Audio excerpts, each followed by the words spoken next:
الحمد لله نحمده ونستعينه ونؤمن به ونتوكل عليه ونعوذ بالله من شرور أنفسنا ومن سيئات أعمالنا من يهده الله فلا مضل له ومن يضلله فلا هادي له أشهد أن لا إله إلا الله وحده لا شريك له وأشهد أن محمدا عبده ورسوله أرسله بالهدى ودين الحق ليظهره على الدين كله ولو كره المشركون اللهم صل على محمد وعلى آل محمد كما صليت على إبراهيم وعلى آل إبراهيم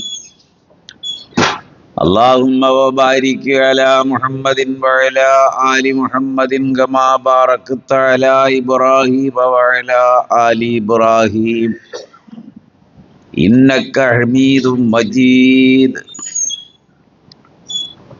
أما بعد فيا أيها الناس أوصيكم عباد الله بالتقوى الله أعوذ بالله من الشيطان الرجيم بسم الله الرحمن الرحيم يا أيها الذين آمنوا اتقوا الله حق تقاته ولا تموتن إلا وأنتم مسلمون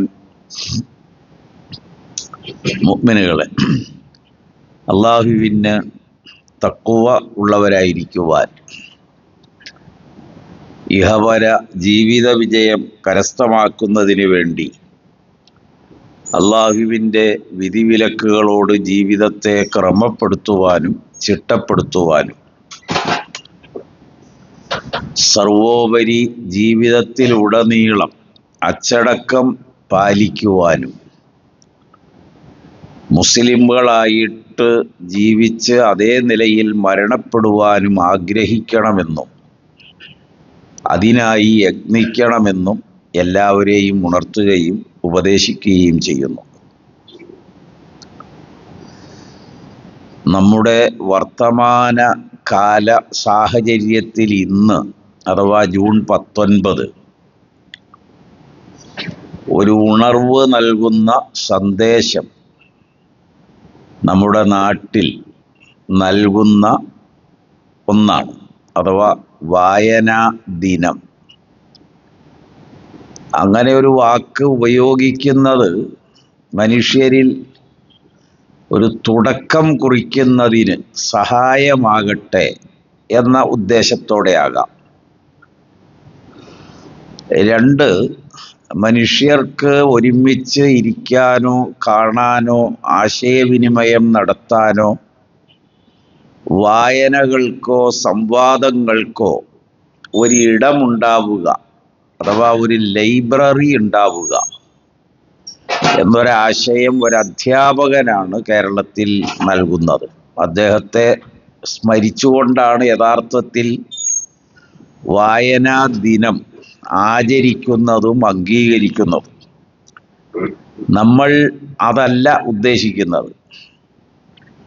1500 കൊല്ലത്തിൻ്റെ മുൻപ്, ഏകദേശം ഒരു 15 നൂറ്റാണ്ട് മുൻപ് ലോകം അറിവില്ലായ്മയുടെ കൂരിരുട്ടിലായിരുന്ന ഒരു കാലം. അന്ധതയും അന്ധവിശ്വാസങ്ങളും ലോകത്തെവിടെയായിരുന്നാലും, അറിവില്ലായ്മ ഏത് സമൂഹത്തിൽ നിലനിന്നോ അവിടെ അവരെ ഭരിച്ചിരുന്നത് അന്ധവിശ്വാസങ്ങളാണ്. അപ്പൊ ഈ അന്ധവിശ്വാസങ്ങളിൽ നിന്ന് മനുഷ്യരെ മോചിപ്പിക്കാൻ എന്താണ് മാർഗം? നമ്മൾ കേട്ടാൽ അത്ഭുതപ്പെടുന്ന ക്രമത്തിലുള്ള വൈവിധ്യം നിറഞ്ഞ ഭീമത്സമായ അന്ധവിശ്വാസ ആചാരങ്ങൾ കഴിഞ്ഞു പോയിട്ടുണ്ട്. ഇന്നും പല നാടുകളിലും അത് അവശേഷിക്കുന്നുമുണ്ട്. വിശിഷ്യ ഗോത്രവർഗങ്ങൾ അധിവസിക്കുന്ന ഭൂപ്രദേശങ്ങളിൽ. ഇപ്പൊ സൗദി അറേബ്യയും ഗോത്രവർഗങ്ങളുടെ ആധിപത്യമുള്ള ഒരു നാടായിരുന്നു എന്ന് മുൻപ് ഒരു ഖുത്ബയിൽ പരാമർശിച്ചിരുന്നു. അപ്പം ഈ അറിവില്ലായ്മ, അജ്ഞത, അതുണ്ടാക്കുന്ന അന്ധകാരത്തിൽ മാത്രമേ അന്ധവിശ്വാസം ജനിക്കുകയും വളരുകയും തലോടി അതിനെ വളർത്തിയെടുക്കാനും കഴിയൂ. അപ്പൊ അള്ളാഹു അതിനൊരു പരിഹാരം നിർദ്ദേശിച്ചത് വായനയാണ്. അതാണ് നമ്മുടെ അടിസ്ഥാന വിഷയം. ഇന്നത്തെ ഒരു ആചരണം എന്ന് മാത്രമല്ല. അപ്പൊ വായന കൊണ്ട് വ്യക്തികളിലൂടെ സമൂഹത്തിലേക്ക് വായന വ്യാപിച്ചാൽ അവർക്ക് അറിവുകൾ, വൈവിധ്യ മേഖലകളിലെ അറിവ് അവർക്ക് ആർജിതമായാൽ ആ അറിവിൻ്റെ വെളിച്ചത്തിൽ ഒരന്ധവിശ്വാസവും അവരിൽ ബാക്കിയാവുകയില്ല. അപ്പൊ ഏത് അന്ധവിശ്വാസത്തെയും ദൂരീകരിക്കാൻ മനുഷ്യ മനസ്സിന് വെളിച്ചം പകരുന്ന ഒരത്ഭുത പ്രക്രിയയാണ് വായന. അതുകൊണ്ടാണ് അള്ളാഹു അതിൻ്റെ കുറേ കാര്യങ്ങൾ വിശുദ്ധ ഖുർആനിലെ വിവിധ ആയത്തുകളിൽ പറയുന്നുണ്ട്. ആദ്യ വചനം നമുക്കൊക്കെ അറിയാം. ഫഇദാ ഖറഅതൽ ഖുർആൻ ഫസ്തഇദ് ബില്ലാഹി മിനശ് ശൈത്വാനിർ റജീം. സൂറത്തുൻ നഹ്ലില് വായനയുടെ മുൻപിൽ വായിക്കാൻ ആഗ്രഹിക്കുന്ന ഒരാളോട് കൽപ്പിക്കുന്ന ഒരു നിർദ്ദേശമാണത്. നീ വായന ആഗ്രഹിക്കുന്നു, ആരംഭിക്കുന്നു എങ്കിൽ ഫസ്തഇദ് ബില്ലാഹി, അള്ളാഹുവിനോട് കാവൽ തേടണം. ഈശ്വരാനുഗ്രഹം ഉണ്ടാകണം എന്ന് മനസ്സിൽ കരുതണം. അള്ളാഹുവിൻ്റെ അനുഗ്രഹം ഉണ്ടാകണമെന്ന് മനസ്സിൽ വിചാരിക്കണം. എന്നിട്ട് അവനോട് അതിനൊരു സംരക്ഷണം ആവശ്യപ്പെടണം, കാവൽ തേടുക. മിനശ് ശൈത്വാനിർ റജീം, അനാവശ്യ ചിന്തകളിൽ നിന്ന്, പിശാചിൻ്റെ ദുർബോധനങ്ങളിൽ നിന്ന്. ഷൈത്താൻ എന്താണെന്ന് ഖുർആനിലെ അവസാനത്തെ 2 അധ്യായങ്ങൾ അവസാനിപ്പിക്കുന്നത് രണ്ടും പറഞ്ഞിട്ടാണ്. അതിൽ സംക്ഷിപ്തമായി പറയുന്നുണ്ട് ആരാണ് ഇബ്ലീസ്, ആരാണ് ഷൈത്വാൻ. അപ്പൊ അതിൻ്റെ പ്രവർത്തന സാധ്യത മനുഷ്യരിൽ വിപുലമായ ക്രമത്തിൽ എപ്പോഴും ഉണ്ടാകുന്നതിനാൽ അവനിൽ നിന്ന് വിദൂരമായിട്ട് വേണം ഇത് തുടങ്ങാൻ എന്നാണ്. അല്ലെങ്കിൽ നിങ്ങളുടെ ചിന്ത കാട് കയറിപ്പോവും. ഖുൽ അഊദു ബിറബ്ബിൽ ഫലക് മിൻ ശർരി മാ ഖലഖ് വമിൻ ശർരി ഗാസിഖിൻ ഇദാ വഖബ്. അതിൻ്റെ ആ ഘടന നൽകുന്ന സമ്പുഷ്ടത വളരെ വിപുലമാണ്. പ്രപഞ്ചത്തിൻ്റെയും പ്രകൃതിയുടെയും രക്ഷകനായ അള്ളാഹുവിനോട് അഭയം. എല്ലാ സൃഷ്ടവസ്തുക്കളിലും ദോഷമുണ്ട്, നന്മയുമുണ്ട്. ആ ദോഷം എന്നിൽ വരരുത്, ഞാനത് നിന്നോട് ചോദിക്കുന്നു. ഇനി സൂര്യൻ അസ്തമിച്ചു കഴിഞ്ഞാൽ നമ്മുടെ മനസ്സ് നേരെ പ്രകൃതം മാറുകയാണ്. പിന്നെ രാത്രിയാകും തോറും ആ മനസ്സ് ദുർബലമാവുകയോ മറ്റിതര വിശ്വാസങ്ങളാൽ ആ മനസ്സ് ഭയത്തിന് വിധേയമാവുകയും ചെയ്യും. അത് എത്ര ആളുണ്ടെങ്കിൽ പോലും ആൾക്കൂട്ടത്തിൽ ഇരിക്കുന്നവനും നടുങ്ങുന്നു എന്നാണ്. അതുകൊണ്ടാണ് രാത്രി അത് ഇരുട്ട് കൂടുമ്പോഴുള്ള ഒരവസ്ഥയെ ഖുർആൻ പ്രതിപാദിച്ചത്. ഞാൻ അതൊന്നും വിവരിക്കുകയല്ല.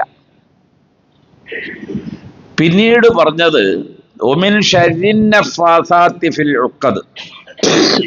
ഇമാം നസഫി പറയുന്ന ഒരർത്ഥമുണ്ട്, എല്ലാ തഫ്സീറുകളിലും ഉണ്ട്.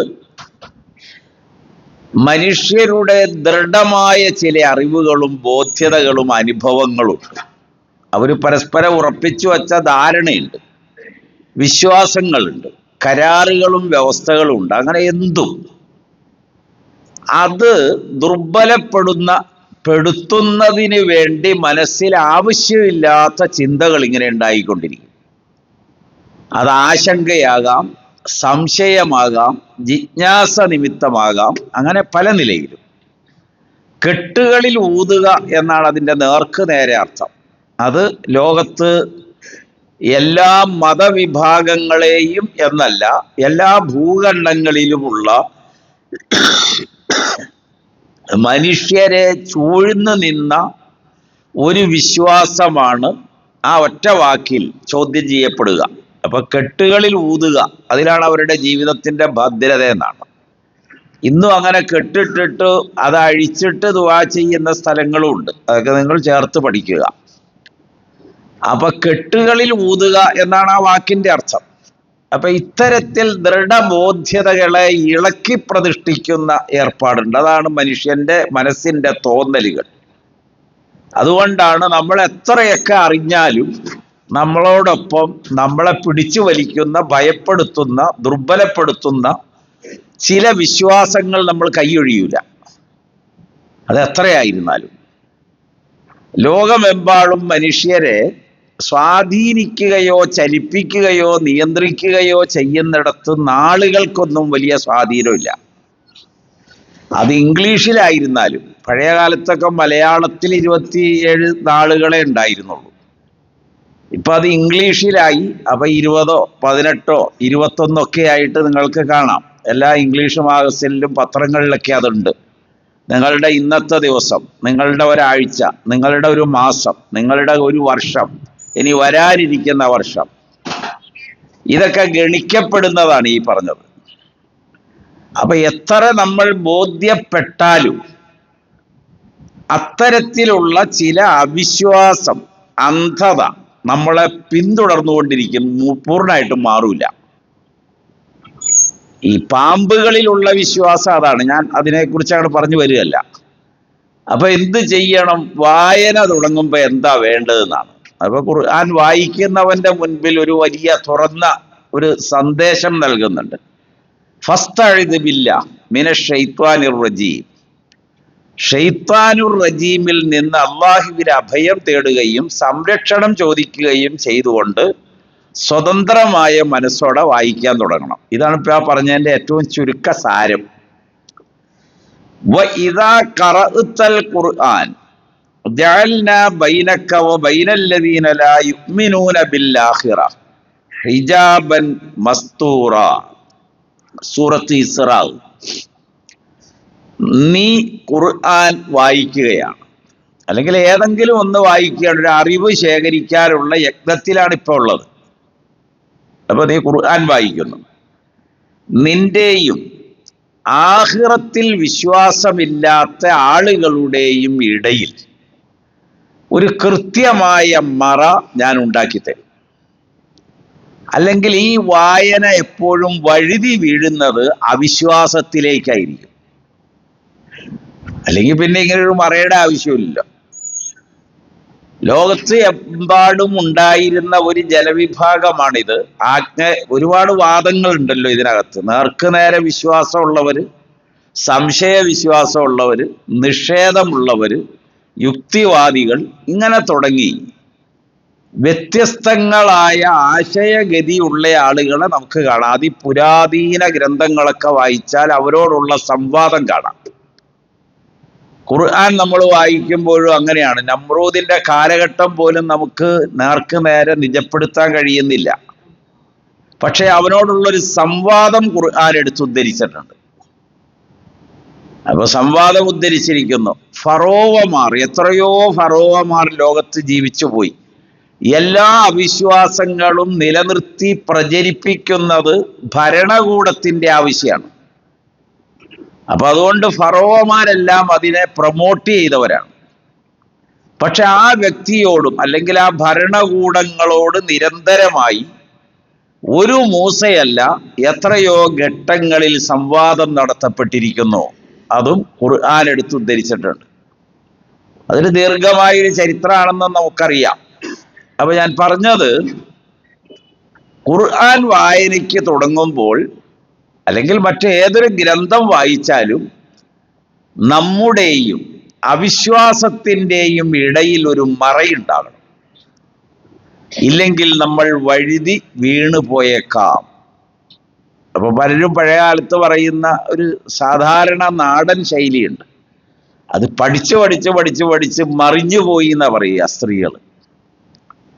അല്ലെങ്കിൽ ഒരുപാട് വായിച്ചിട്ട് ഖുർആനും ഹദീസും കിതാബൊക്കെ വായിച്ചിട്ട്, ഇപ്പൊ CM പടവൂരിനെ കുറിച്ച് പറയുന്നത് അതാണ്. അവസാനം അദ്ദേഹം ദർസ് നടത്തിയിരുന്ന ആളാണ്. അപ്പം എന്ത് സംഭവിച്ചു എന്ന് ചോദിച്ചാൽ ഇതെല്ലാം നിഷേധിക്കുന്നിടത്തേക്ക് എത്തി. പെട്ടെന്നൊരു ഉദാഹരണം പറഞ്ഞാണ്, ആർക്കും വിഷമം തോന്നരുത്. അപ്പൊ ഞാൻ സൂചിപ്പിച്ചത്, നിന്റെയും ആഖിറത്തിൽ ബോധ്യമില്ലാത്ത ആളുകളുണ്ട്. പരലോക വിശ്വാസം, മരണാനന്തര ജീവിതം, അത് എക്കാലവും സന്ദേഹവാദികൾ ഉണർത്തിക്കൊണ്ടിരുന്നതാണ്. മുഴുവൻ നബിമാരുടെയും പ്രബോധനത്തിൽ സന്ദേഹവാദികളുമായുള്ള സംവാദം ഖുർആൻ മിക്ക സൂറകളിലും ഉദ്ധരിച്ചിരിക്കുന്നു. ഏതെങ്കിലും ഒരു കാലത്തല്ല അത്. അപ്പൊ അതിലൊരു സന്ദേഹം ഉണ്ടാക്കിയാൽ മതി, മരിച്ചു കഴിഞ്ഞാൽ എന്താവും, മരണം എന്നത് ശാസ്ത്രീയമായി എന്താണ് അതിൻ്റെ ഡെഫിനിഷൻ, മരണാനന്തരം ഈ ബോഡിക്ക് എന്ത് പറ്റും, ബോഡിയിൽ ജീവൻ എന്ന് പറയുന്നത് പിന്നെ അവശേഷിക്കുന്നുണ്ടോ, ഇതിങ്ങനെയാണ് ചോദിച്ച് പോയാൽ ബുഖാരി ഉദ്ധരിക്കുന്ന ഒരു ഹദീസ്, ഉറങ്ങാൻ സമയത്ത് നബി സല്ലല്ലാഹു അലൈഹി വസല്ലം പറഞ്ഞല്ലോ, ഒരാളുടെ മനസ്സിൽ ചില ചിന്ത ഉണ്ടാവും, അതിനെ തുടർന്നൊരു ചോദ്യം ഉണ്ടാവും. അങ്ങനെ ചോദിച്ച് പിന്നിലേക്ക് പോയാൽ ആരാണ് ഇതിൻ്റെ സൃഷ്ടാവ്? അപ്പൊ അള്ളാഹു ആണ്. അവനെ ആരാണ് സൃഷ്ടിച്ചത് എന്ന ചോദ്യമാണ് പിന്നെ വരിക. അപ്പൊ നീ ഷൈത്വാനിൽ നിന്ന് അഭയം തേടുകയും തിരിഞ്ഞു കിടക്കുകയും ചെയ്യാന്നാണ് സഹീഹുൽ ബുഖാരിയിലെ ഒരു ഹദീസ്. എന്ന് പറഞ്ഞാൽ ആവശ്യമില്ലാത്ത ചിന്തയിലേക്ക് മനുഷ്യനെ കൊണ്ടുപോകും. അത് ഇബ്ലീസിന്റെ ഒരു പ്രകൃതമാണ്. അതുകൊണ്ട് വായന വളരെ കരുതലോടെ വേണം എന്നാണ് ഈ പറഞ്ഞ രണ്ടാമത്തെ ആയത്തിന്റെ അർത്ഥം. ഇതാ ഖറഅനാഹു, ഇനി വായിക്കുന്നതിന് ഒരു വ്യവസ്ഥയുണ്ട്. അതൊരു വളരെ വലുതാണ്. കാരണം നമ്മളിപ്പോൾ ലോകത്ത് കോടാനുകൂടി ഗ്രന്ഥങ്ങളുണ്ട് നമ്മുടെ മുൻപിൽ. ഇത് വായിക്കുമ്പോൾ ഈ എഴുതിയ ആരും നമ്മുടെ കാലഘട്ടത്തിൽ ജീവിച്ചവരല്ല. അങ്ങനെ ജീവിച്ചവർ വളരെ കുറച്ചേ ഉണ്ടാവുള്ളൂ.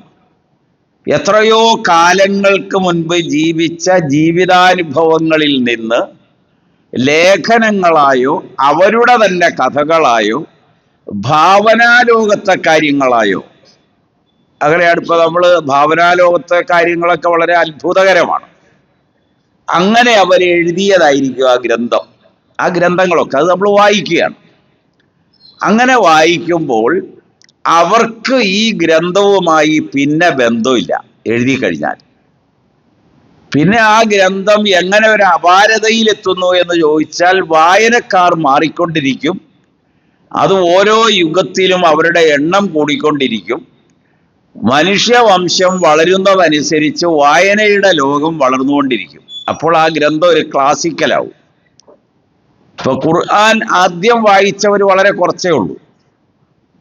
പിന്നെ ആ വായന ഏറ്റെടുത്തിട്ട് ആളുകൾക്ക് ഓരോ വായനയിലും ഒരു പുതുമ അനുഭവപ്പെടാൻ തുടങ്ങി. ഒരാൾക്കുണ്ടായ പുതുമയല്ല വേറൊരാൾക്കുണ്ടാകണം.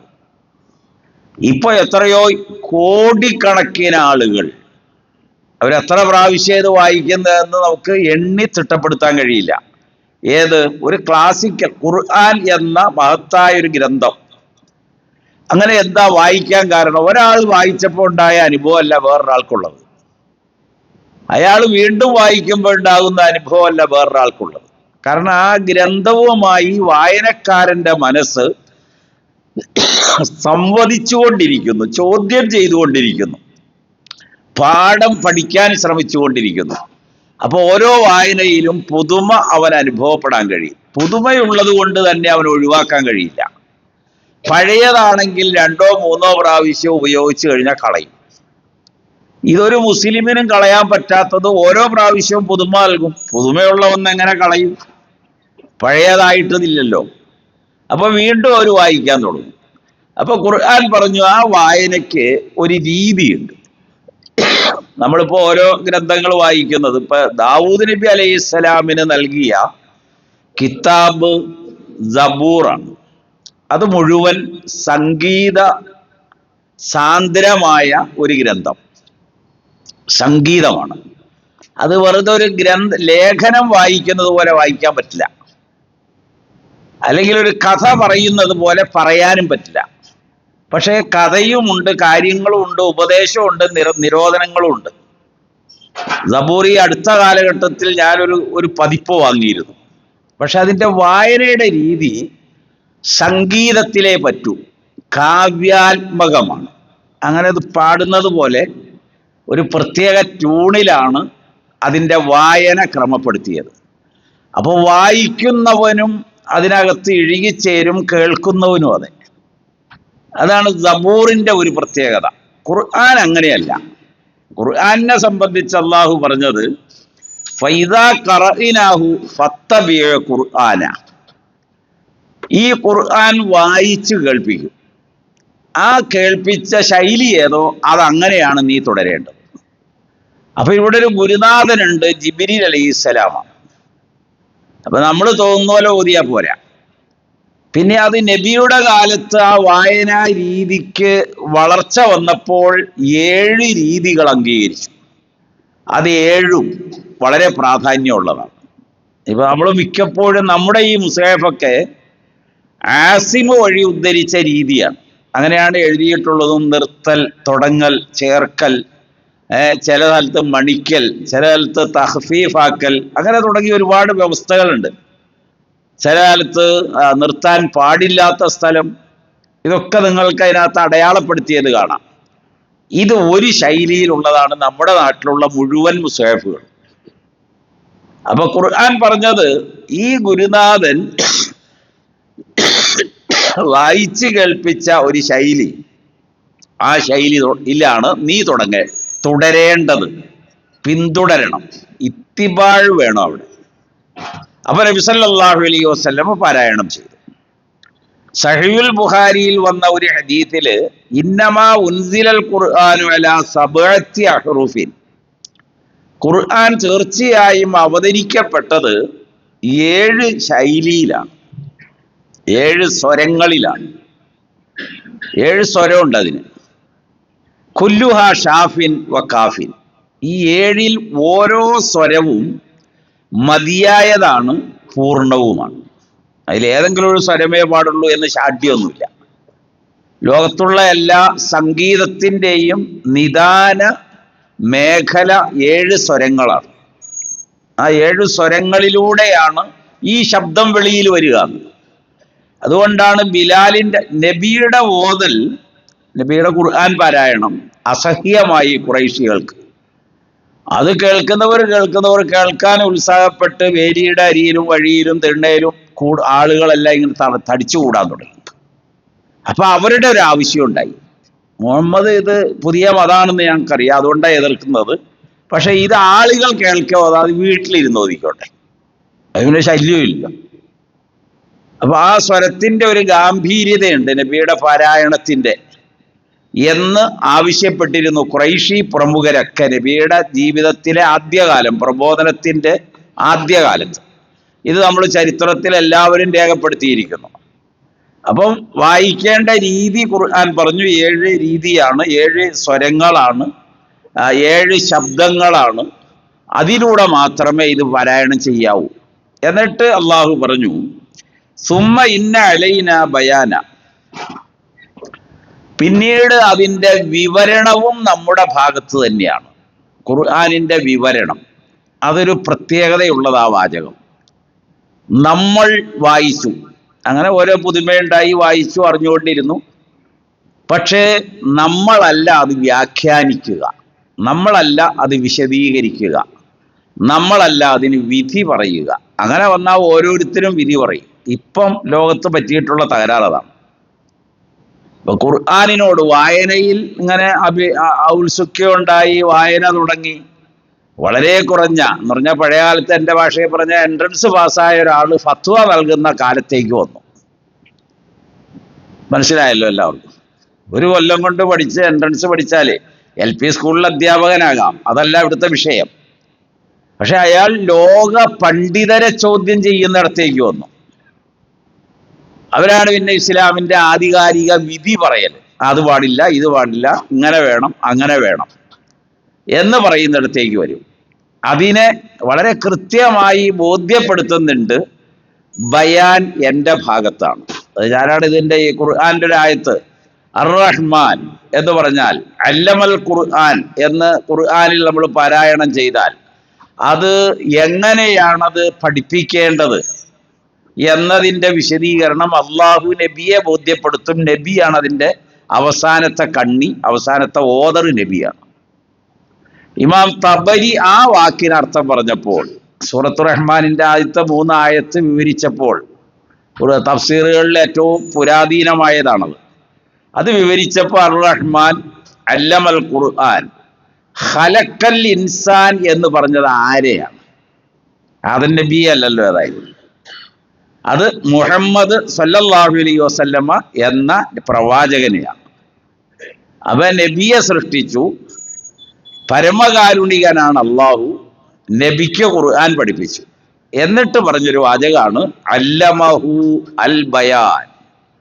ഖുർആനിൻ്റെ എല്ലാ വിവരണവും, ഖുർആനിൻ്റെ ഏത് ശബ്ദത്തിലാണോ അതിൻ്റെ ഒരു വിവരണം വേണ്ടത്, അത് മുഹമ്മദിന് നാം പഠിപ്പിച്ചു കൊടുത്തു എന്നാണ്.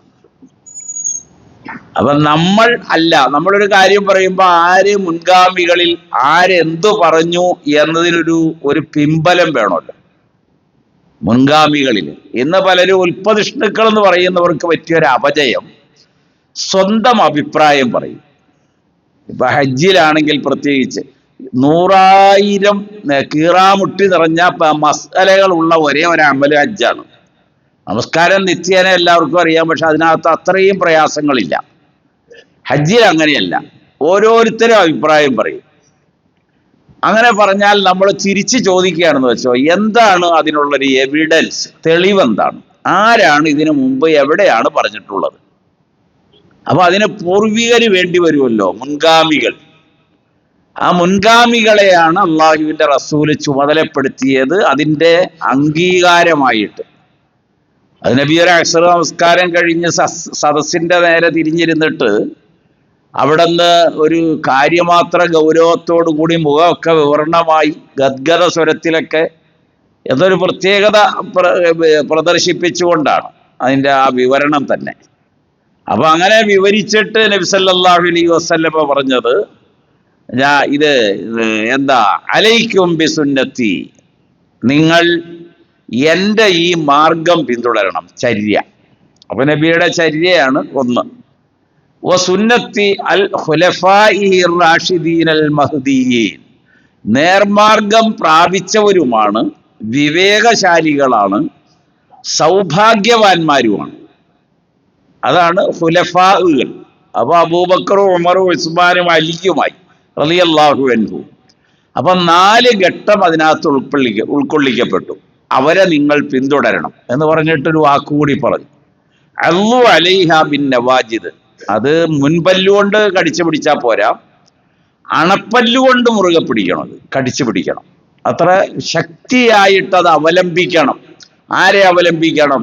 4 ഖലീഫമാരും ആ കാലത്തെ സഹാബികളെയുമാണ്. അതൊക്കെ വളരെ വിസ്തരിച്ച് വിവരിക്കുന്നുണ്ട് എല്ലാ കിതാബുകളിലും തന്നെ. അപ്പൊ ബയാൻ എൻ്റെ ഭാഗത്തു നിന്നാണ്. നമ്മുടെ വായനയുടെ ഒരു രീതിശാസ്ത്രം പറഞ്ഞു, എങ്ങനെ വേണമെന്ന് പറഞ്ഞു, ഏത് വായനാ രീതിയെ അവലംബിക്കണം, അതിൻ്റെ ശൈലി അവലംബിക്കണം എന്ന് പറഞ്ഞു. എന്നിട്ട് പൂർവികരെ കുറിച്ച് പറഞ്ഞു, ഫസ്അലില്ലദീന യഖ്റഊനൽ കിതാബ് മിൻ ഖബ്ലിക് ഫഇൻ കുൻത ഫീ ശക്കിൻ മിമ്മാ അൻസൽനാ ഇലൈക ഫസ്അലില്ലദീന യഖ്റഊനൽ കിതാബ മിൻ ഖബ്ലിക്. ഇനി അതിൻ്റെ ഒരു പൂർവികരെ കുറിച്ച് പ്രതിപാദിച്ചൊരു വാചകമാണ്.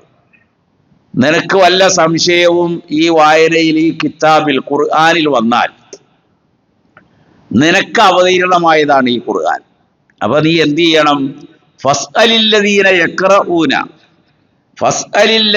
യഖ്റഊനൽ കിതാബ മിൻ ഖബ്ലിക്, നിനക്ക് മുൻപ് കിതാബ് ലഭിച്ചവരുണ്ട് ഇവിടെ, അത് വായിച്ച് പഠിച്ച് മനസ്സിലാക്കിയവരുണ്ട്, അവരോട് അന്വേഷിക്കുക. അപ്പൊ പൂർവികരോടാണ് ചോദിക്കുക, ഇനി വരാനിരിക്കുന്നവരോടല്ല, നമ്മുടെ കൂടെ ഉള്ളവരോടും അല്ല. ചോദ്യം എപ്പോഴും പിറകിലേക്കാണെന്നർത്ഥം. അപ്പൊ പൂർവഗാമികളായ ആളുകളെ നമ്മൾ ശ്രദ്ധിക്കും, അവരോട് അന്വേഷിക്കും, അവരുടെ അറിവുകളായിരിക്കും നമ്മുടെ അറിവുകളായി നമ്മൾ ദീനിൽ ഉൾക്കൊള്ളുന്നത്. പറഞ്ഞു വന്നത് എന്തിനാണ് വായിക്കാൻ പറഞ്ഞതെന്ന് ചോദിച്ചാൽ നമുക്ക് ബോധ്യത പകരാൻ വേണ്ടിയാണ്. ബോധ്യത പകർന്നാലുള്ള ഗുണം എന്താ? അവിശ്വാസങ്ങളെല്ലാം മാറിക്കിട്ടും. അതുകൊണ്ട് ഫഇലം അന്നഹു ലാ ഇലാഹ ഇല്ലല്ലാ, ആദ്യം അള്ളാഹു അംബിയാ മുർസലുകളിലൂടെ സ്ഥാപിച്ചത് നീ അറിയണം, ഈ ലോകത്തിനൊരു നിയന്താവേ ഉള്ളൂ, ഒരു സൃഷ്ടാവേ ഉള്ളൂ, ഒരു രക്ഷകനേ ഉള്ളൂ, ഒരു പരിപാലകനേ ഉള്ളൂ, ഒരൊറ്റ സഹായിയേ ഉള്ളൂ, ഉടമസ്ഥത ഒരാൾക്ക് മാത്രമാണ്. ഇത് ഇത്രയും അറിഞ്ഞാൽ അതുമായി ബന്ധപ്പെട്ട് നിലനിൽക്കുന്ന 1000 അന്ധവിശ്വാസങ്ങൾ അവനിൽ നിന്നും മാറണം. നമ്മൾ ഉപരിതലത്തിലെ വായനയായതുകൊണ്ട് നമ്മൾ വായിച്ചുകൊണ്ടിരിക്കും, എല്ലാ അന്ധവിശ്വാസങ്ങളും നമ്മൾ പേറിക്കൊണ്ട് നടക്കും. വീടുകളിലുണ്ടാവും, മിക്ക കച്ചവട സ്ഥാപനങ്ങളിലും ഒരു നഖഷ എഴുതിയത് ഫ്രെയിം ചെയ്ത് വെച്ചിട്ടുണ്ടാവും. എന്തിനാണെന്ന് അയാൾക്കും അറിയില്ല, കൊടുത്തയാൾക്കും അറിയില്ല. അത് കാരണം അറബിയിലെ അക്ഷരം കളമായിട്ട് തിരിച്ചിട്ട് ഓരോ അക്ഷരം കളത്തിൽ എഴുതിയേക്കാണ്. മുകളിൽ ബിസ്മി ഉണ്ടാവും, അഴൂദ് ഉണ്ടാവും, ഇടയ്ക്ക് 4 റുബാഴിയുടെ കളവും ഉണ്ടാവും, ഒരു സൈഡിൽ സുലാസിയുടെ കളവും ഉണ്ടാവും, 3 കളം അങ്ങനെ ഉണ്ടാവും. അവസാനം അറബിയിൽ ഒരു കവിത ഉണ്ടാവും. ഇതാണത്. നിങ്ങൾ വെറുതെ നിങ്ങളുടെയൊക്കെ വീടും കച്ചവട സ്ഥാപനങ്ങളിൽ ഉണ്ടോയെന്ന് നോക്കണം. അപ്പൊ എന്താണ് ഈ അന്ധവിശ്വാസം നമ്മൾ കൊണ്ടു നടക്കുന്നത്? ദീൻ ഒരു സ്ഥലത്ത് സ്വീകരിക്കുമ്പോൾ, ഒരു സ്ഥലത്ത് ഖുർആൻ പഠിക്കുമ്പോൾ, മറുഭാഗത്ത് നബിയെ പഠിക്കുമ്പോൾ എന്തുകൊണ്ടാണ് ഈ അവിശ്വാസം നമ്മൾ പുലർത്തുന്നത്? അത് മനസ്സിലാകാൻ വേണ്ടിയാണ് ഒരു വായന. മനുഷ്യ വംശത്തിൽ വായന വർദ്ധിപ്പിച്ചാൽ അവിശ്വാസം സ്വയം മാറിപ്പോകുന്നതാണ്. ഷിർക്ക് മാറും, അന്ധവിശ്വാസം മാറും. അതാണ് ഈ വായനയുടെ ആവശ്യം. അള്ളാഹു നമ്മെ അനുഗ്രഹിക്കുമാറാകട്ടെ.